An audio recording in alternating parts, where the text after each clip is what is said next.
Etio Target. Together we rise.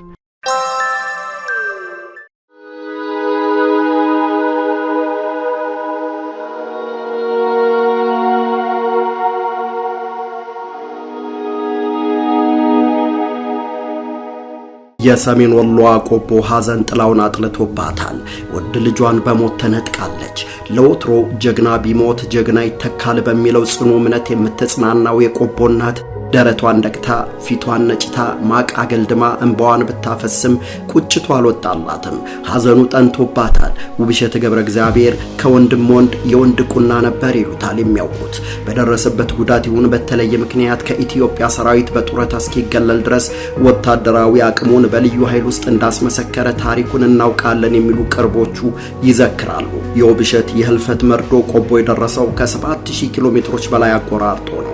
ውብሸት ወደ ራሻ ተሻግሮ ዩክሬንን ከገጠሙ ጦር ጎን ነበር። ያ በጀግንነት የማይታማው ብርቱ ግን የዩክሬን ድሮኖች ያለበት ቦታ ላይ ጥቃት ሲሰነዝሩ በግንባር ከተሰለፉት ጓዶቹ ጋር የመጨረሻዋን ጽዋ ተጎነጨ። ውብሸት ራሻ በዩክሬን ላይ የጀመረችውን ጦርነት ተከትሎ የፑቲን አስተዳደር ባስተላለፈው ጥሪ ከዓለም ዙሪያ በፈቃደኝነት ወደ ስፍራው ከተጓዙ በ10 ሺዎች የሚቆጠሩ ወታደራዊ ዕውቀትና ብቃት ካላቸው ብርቶች አንዱ ነበር። አዎ ውብሸት የዛሬ ዓመት ገደማ ባህር አቋርጦ አድማስ አሻግሮ ወደ ራሻ ሲያቀና በሚያገኛት ደሞዝና የፑቲን አስተዳደር ቃል በገባው ጥቅማ ጥቅም ቤተሰቡን ለማገዝ ራሱን አቋቁሞ ሕይወቱን ለመለወጥ በማሰብ ነበር። ግን አልሆነም።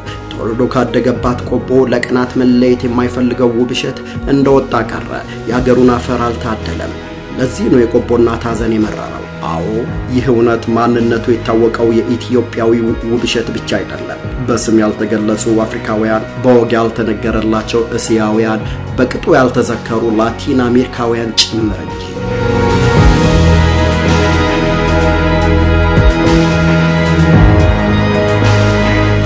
ይህ ከራሺያ ወታደር ጋር የሚቀላለደው ጠይም ወጣት ባንግላዴሻዊ ነው።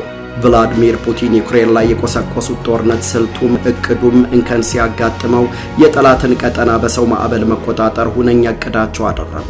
ይህን የሚያስፈጽሙላቸው ወታደሮች ከዓለም ጥግ ቃረቡ። አባባይ የድጎማ ግብዣ ቀረቡ። ሕይወት የከበዳቸው፣ ኑሮ ያንገዳገዳቸው፣ ለውጥ የናፈቃቸው ጥሪውን ተቀብለው ራሻ ከተሙ። ከቀያቸው ርቀው ጦርነት ባደቀቀው ሲኦል በገቢር በተገለጸበት ምድር ውስጥ ዘለቁ። አብዛኞቹ ለወታደርነት መጠራታቸውን ቢያውቁም እንዲህ አይነቱን የምድር ገሃነም አልጠበቁም። እንደ ውብሸት ከባንግላዴሽ ገጠራማ አካባቢ የመጣው ሞሃን ሚያጂ ወደ ራሻ ሲያቀና ሕይወት አልጋ ባልጋ ትሆንልኛለች በሚል ነበር። ግምትና እውነት አልተገናኝቶ ሆኑ። በእርግጥ ሞሃን ከውብሸት ይለያል። ቢያንስ የጠበቀውን ባያገኝም ነፍሱን ጠብቆ አገሩ ገብቷል። ቢያንስ ነገ ከትናንት የተሻለ ይሆናል። ኮቢ ቦያቦ ወካነ ኮኖ ማኖቦታ ነኝ። በጣምም ዘግናኝ በጣምም አስፈሪ ይለዋል የዩክሬን ቆይታውን። ሰብአዊነት ብሎ ነገር አይታወቅም። የሰው ልጅ ሊቋቋመው ቀርቶ ሊያስበው የሚከብድ መከራ ያለበት በሺዎች የሚቆጠሩ አስከሬኖችን ማየት ከምንም የማይፈረጅበት ስፍራ። ወታደራዊ ተሽከርካሪዎችና ታንኮች የሰው አስከሬን እየረገጡ ሲያልፉ ምንም አይመስላቸውም። ርህራሄ እንኳንስ ግብሩ ሐሳቡም አይታወቅም። ሞሃን ከኢትዮጵያዊው ውብሸት የሚለየው ወደ ራሻ የዘለቀው ጦርነቱ ከመጀመሩ በፊት መሆኑ ነው። በኤሌክትሪክ ሰራተኝነት ተቀጥሮ ይሰራ ነበር። በአንድ አጋጣሚ ከአንድ ወታደር መልማይ ራሻዊት ጋር በኢንተርኔት ይነጋገራል። በቃ ሕይወቱን የለወጠ አጋጣሚ ተከሰተ። መልማዩዋ የራሻን ወታደራዊ ተቋም ቢቀላቀል ተጠቃሚ እንደሚሆን አግባባችው። ከውጊያ ውጭ ሆኑ የድጋፍና የደጀን ስራዎችን ብቻ እንደሚሰራ በማረጋገጥ ልቡን አማለለችው። ወጥመዷ ውስጥ ገባ። እናም ተመለመለ። የመልማዩዋ ቃል እንደ ጉመት ነኑን የተረዳው ግን ወዲያው ነበር። አስከፊውን እውነታ ፊት ለፊት ተጋፈጠ። ለጦር አዛዡ ከቀጣሪዋ ወኪል ጋር ተስማምተን እዚህ የመጣ ነው ለተለየ የሲቪል ስራ እንደሆነ ነገርኩት። አዛዡም አተኩሮ ከተመለከተ በኋላ ዋሽታለች ሲል ጉዴን አረዳኝ። በዚያች ቅጽበት ሰማዩ ተደፍቶ መሬት የዋጠችኝ ያህል ተሰማኝ። ቆፍጠን ብሎም ግንባር ላይ ገብተን መዋጋት እንዳለብን ቁርጣችንን ነገረን። ከዚህ በኋላ ተስፋ አልነበረንም። ተስፋ ቆረጥን። ስለ ልቦናችን ተጎዳ። ህልማችን፣ ሁሉ ነገራችን ተሰባበረ። አንድ ቀን አራት ጓዶቹ ጋር አብረው ሳሉ የዩክሬን ነፍስ ነጣቂ ድሮን ወደ እነሱ መጣ። ጓደኛው ከጥቃቱ ለማምለጥ ሮጠ፣ እሱም ተከተለ። አላመለጡም፣ ተመቱ። የጥይት መከላከያ ቢለብሱም የጥቃቱ ፍንጥርጣሪ ሰውነታቸውን እንደ አሮጌ ልባሽ ቦጫጭቀው ሁለመናቸው በደም ተለወሰ። እንዲያም ሆነው ሩጫቸውን ቀጠሉ። ነገር ግን አንዱን ሲያመልጡ ሌላ ድሮን መጣባቸው። እንደምንም ተፍገምግመው የራሻ ወታደሮች ከተጠለሉበት ምሽግ ደረሱ። እዚህም ከጥቃት አላመለጡም። ግን እግዚአብሔር ያልቆረጠባት ነፍስ ከእሳት ተረፈች። በመጨረሻም ሞሃን ፈቃድ አግኝቶ ወደ ሞስኮ ተጓዘ። እዚያም የባንግላዴሽን ኤምባሲ በማነጋገር ወደ ሀገሩ እንዲመለስ ረዶት። የሞሃንን ዕድል ያልታደለው ሌላው ባንግላዴሻዊ ሪያድ ረሺድ ነው። ቤተሰቦች ወደ ራሻ ሄዶ በኮንስትራክሽን ሥራ ላይ እንዲሰማራ ገንዘብ ተበድረው ሸኙት። የሚከፈለው ደሞዝ እንኳን የተበደረውን ሊመልስ የዕለት ጉርሱን መሸፈን አልቻለም። ቤተሰቡ የገባበትን ዕዳ ሙሉ በሙሉ ለመክፈል የራሱንም ገቢ ለማሳደግ የራሻን ጦር ተቀላቀለ። እናም ሰራዊቱን የሚያገለግለው በጥበቃ ሰራተኝነት ብቻ እንደሆነ ነግሮ ቤተሰቡን አይዞን ከዳወተን የተሻለ ገቢ እናገኛለን የሚል ተስፋ ሰጣቸው። ተስፋው ግን እንደ ጉም በነነ፣ ድምጹም ጠፋ። የሪያድ ወንድም በሐዘን ስሜት እንዲህ ይላል። ራሻ የሚገኘውን አንድ ጓደኛውን አነጋገርኩት። እርሱም ቁርጤን አሳወቀኝ። ወንድም ከእንግዲህ የለም፣ ሁሉ ነገር አብቅቷል አለኝ። ማልቀሴን እንዴት ላቁም? ከዚያም ሌላ ጓደኛው ጋር ደውዬ ወንድሜ እንደሞተ አውቄያለሁ፣ አሟሟቱን ግን ባክህ ንገረኝ ለ2 ደቂቃ ብቻ ስል ተማጸንኩት። በድምጽ ባያናግረኝም የጽሑፍ መልእክት ላከልኝ። ከእርሱ ጋር 6 ሰዎች ነበሩ። 3ቱ በሕይወት ተመለሱ፣ ቀሪዎቹ ግን በድሮን ጥቃት ተገደሉ የሚለውን የጽሑፍ መልእክት አነበብኩ። አስከሬኑን ወደ አገር ቤት ማምጣት ይቻል እንደሆን ጠየቅኩት። እርሱ ግን በሺዎች የሚቆጠሩ የራሻ ወታደሮች አስከሬኖችም እዚያው ወድቆ ቀርቷል በማለት እርሜን እንዳወጣ ነገረኝ። ከዚያ በኋላ የመልእክት ልውውጣችን ተቋረጠ።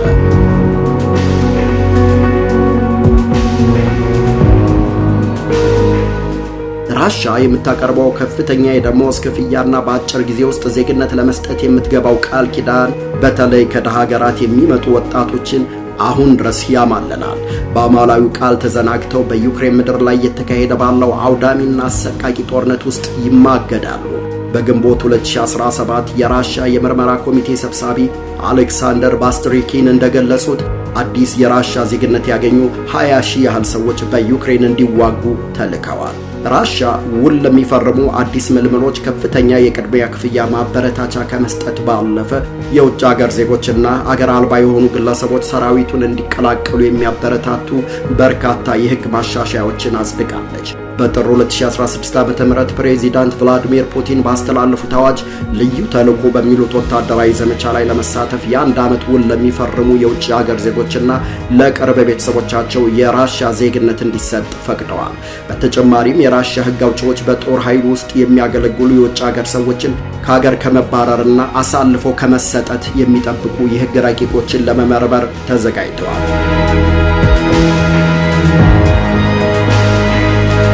በጥር ወር መጀመሪያ ላይ አፍሪካውያን በዩክሬን ጦርነት ውስጥ ለራሻ ሲዋጉ የሚያሳዩ ተንቀሳቃሽ ምስሎች በበይነ መረብ ላይ በሰፊው ተሰራጭተው ነበር። ከነዚህ ምስሎች አንዱ ፈንጂ ደረቱ ላይ የታሰረበት አንድ አፍሪካዊ ተዋጊ በጠመንጃ ተገዶ የዩክሬንን ይዞታዎች እንዲያጠቃ ሲታዘዝ ያሳያል። በሌላ አነጋገር ራሱን አጥፍቶ ሌሎችን እንዲያጠፋ እየተገደደ ነው። ራሱን ፍራንሲስ ብሎ ያስተዋወቀው ይህ ወታደር አይሆንም አላደርገውም እያለ በተደጋጋሚ ሲናገር ይሰማል። በእርግጥ ከዚያ በኋላ የሆነውን ስምሪት ከሰጡት አካላት ውጭ ማንም አያውቅም። የራሻ ጦር የውጭ ሀገር ዜጎችን የመልመላ ሂደት የሚያጠኑት የዴንማርክ ዓለም አቀፍ ጥናት ተቋም ተመራማሪ ካረን ፊሊፖ ላርሰን ራሻ በዩክሬን ጦርነት ላይ የሚያልቁባትን በርካታ ወታደሮቿን በውጭ ሀገራት ፈቃደኛ ተዋጊዎች የመተካት ከፍተኛ ፍላጎት አላት ብለዋል። የዩክሬን የውጭ ጉዳይ ሚኒስትር አንድሬ ሲቢሃ በህዳር ወር ላይ በኤክስ ገጻቸው ባሰፈሩት መልእክት ከ36 የአፍሪካ ሀገራት የተውጣጡ 1436 ግለሰቦች በራሻ ጦር ውስጥ እየተዋጉ መሆኑን ገልጸዋል። ይህ ቁጥር ግን ማንነታቸው የተረጋገጡትን ብቻ የሚወክል እንጂ ትክክለኛው ከዚህ ሊበልጥ እንደሚችል ጠቁመዋል። በእርግጥ ራሻ ወታደራዊ ምልመላውን ካስገዳጅነት ይልቅ በህጋዊ ማዕቀፍ የተደገፈና በፈቃደኝነት ላይ የተመሰረተ መሆኑን በተለያዩ ጊዜያት በሰጠችው መግለጫዎች አረጋግጣለች። የዩክሬን የጦር እስረኞች አያያዝ አስተባባሪ ዋና መስሪያ ቤት ጸሐፊ ዲሚትሮ ኡሶቭ እንዳረጋገጡት ኪየቭ ለራሽያ ተሰልፈው የተዋጉ በጥቂቱ 18000 የውጭ ሀገር ዜጎችን ለይታለች። በአሁኑ ወቅትም የ37 ሀገራት ዜግነት ያላቸውን የጦር እስረኞች እሷ ቅጥረኞች ነው የምትላቸው በቁጥጥር ስር አውላለች። ለንደን ላይ መሰረቱን ያደረገውና ኦፕን ማይንድስ የተባለው የምርምር ቡድን እንዳረጋገጠው ራሽያ ቪኬ የሚለው የማህበራዊ ትስስር ገጽ በመጠቀም ዓለም አቀፋዊ ወታደራዊ ምልመላ ማድረጓን አጠናክራ ቀጥላለች። አብዛኞቹ ማስታወቂያዎች የራሽያ ቋንቋ ተናጋሪዎች በተለይም የቀድሞ የሶቪየት ህብረት ሀገራት ዜጎች ላይ ያነጣጠሩ ቢሆኑም 38 በመቶ ያህሉ ግን የአፍሪካ፣ የእስያና የመካከለኛው ምስራቅ ሀገራት ዜጎችን የሚጋብዝ ነው። ሚዲያ ዞና እና ቢቢሲ የራሽያ አገልግሎት በዩክሬን ምድር ለራሽያ ሲዋጉ የተገደሉ ቢያንስ 554 የውጭ ሀገር ዜጎችን ማንነት ለይተዋል። የዩክሬን የጦር እስረኞች አያያዝ ዋና መስሪያ ቤት ግን የሟቾቹን የውጭ ሀገር ተዋጊዎች ቁጥር 3388 ያደርሰዋል። የነገሩን አሳሳቢነት የተገነዘቡት አንዳንድ ሀገራት ዜጎቻቸውን ወደ ሀገራቸው ለመመለስ እንቅስቃሴ ጀምረዋል። ደቡብ አፍሪካ በቀዳሚነት ትጠቀሳለች። ከህዳር ወር ጀምሮ የደቡብ አፍሪካ መንግስት ተታለው በዩክሬን ጦርነት ላይ እንዲሳተፉ ተደርገዋል ያላቸውን 17 ዜጎቹን ወደ ሀገራቸው ለመመለስ ከሞስኮና ከኪየቭ ጋር ድርድር እያደረገ ነው። የደቡብ አፍሪካውያኑ የራሽያ ተዋጊዎች እማኝነት ግን ሌላ መዘዝ ይዞ ተከስቷል። ደቡብ አፍሪካውያኑ የልዩ ግለሰቦች ጠባቂነት ስልጠና ይሰጣቸዋል በሚል ወደ ራሽያ ያቀኑት በቀድሞው የደቡብ አፍሪካ ፕሬዚዳንት ሴት ልጅ ዱዱዚሌ ዙማ ሳምቡድላ አማካኝነት እንደሆነ ይፋ አድርገዋል። ዙማ ሳምቡድላ በበኩሏ እሷ ራሷ በራሽያኖች መታለሏን ትናገራለች። የኬንያው ፕሬዚዳንት ዊሊያም ሩቶ በዩክሬን ቁጥጥር ስር ያሉ የኬንያ ዜጎች የሚለቀቁበትን መንገድ እንዲያመቻቹ ለፕሬዚዳንት ቮሎዶሚር ዘለንስኪ ጥያቄ አቅርበዋል። የኬንያውን ውጭ ጉዳይ ሚኒስትር ሙሳሊያ ሙዳቫዲን መግለጫ ዋቢ ያደረጉ መገናኛ ብዙሃን የቀድሞ የአገሪቱ የጸጥታ ኃይላት አባላትን ጨምሮ ከ200 በላይ ኬንያውያን ለራሽያ እየተዋጉ መሆናቸውን ይገምታሉ። አስገራሚው ራሽያ በጦርነቱ ላይ እንዲሳተፉላት ጥሪ ያስተላለፈችላቸው የተለያዩ ሀገራት በዩክሬን ወታደሮች ቁጥጥር ስር ሲውሉ ለማስፈታት ምንም አይነት ፍላጎት አታሳይም መባሉ ነው። የዩክሬን የጦር እስረኞች አያያዝ ዋና መስሪያ ቤት ቃል አቀባይ ፔትሮ ያትሴንኮ ለኪየቭ ኢንዲፔንደንት እንደተናገሩት ሞስኮ በምርኮ የተያዙ የሶስተኛው ዓለም ዜጎችን ስለማትፈልጋቸው እንዲመለሱላት እስካሁን ጥያቄ አላቀረበችም። በትውልድ ሀገራቸው በኩል ፍላጎት ካለ ግን ኪየቭ እስረኞቹን ወደ ሀገራቸው ለመመለስ ፈቃደኛነቷን አረጋግጣለች።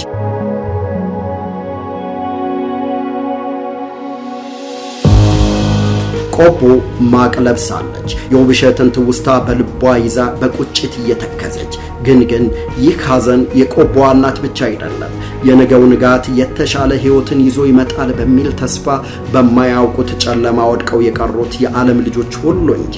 ከባንግላዴሽ ገጠራማ መንደሮች እስከ አፍሪካ ቀንድ፣ ከላቲን አሜሪካ እስከ እስያ አምባዎች በገንዘብ ማባበያ የተዘናጉ በዜግነት ቃል ኪዳን የተደለሉና በኑሮ ቀንበር የዛሉ ስንትና ስንት ወጣቶች እንደማገዶ ነደዱ።